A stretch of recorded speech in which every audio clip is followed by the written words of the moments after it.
Sveiki, aš esu Eglė, Sūrinės Ostfals Fabrica savininkė, viso verslo esu įkūrėja, nedažno verslo, mūsų rajone esu viena tokia su šitu verslu. Turiu sūrinę, tai kaip ir sūriniai visi gaminam sūrius, rengiam daug visokių renginių, rengiam edukacijas, rengiam degustacijas, ruošiu sūrio pietus.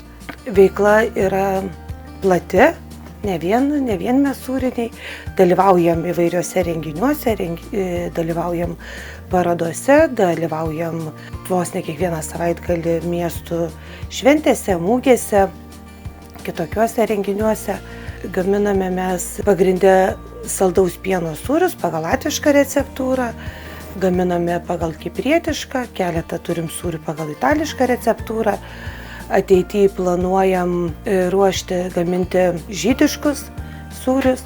Laukiam čia svečio iš Izraelio, kuris turėtų atvažiuoti pamokinti receptų, nes pas mus rajone yra atnaujinta visiškai čia šalia mūsų kaimo sinagoga, kur lankosi labai daug žydų. Tai bendrą tokį projektą galvojam padaryti, kad turėti juos kaip tuos svečius iš Izraelio atvažiausius pavaišinti kuom.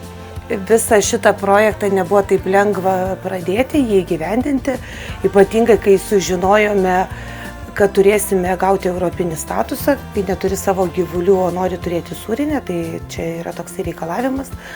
Tam reikalavimui išpildyti supratom, kad reikės dar nemažai lėšų, nei kad planavom investuoti.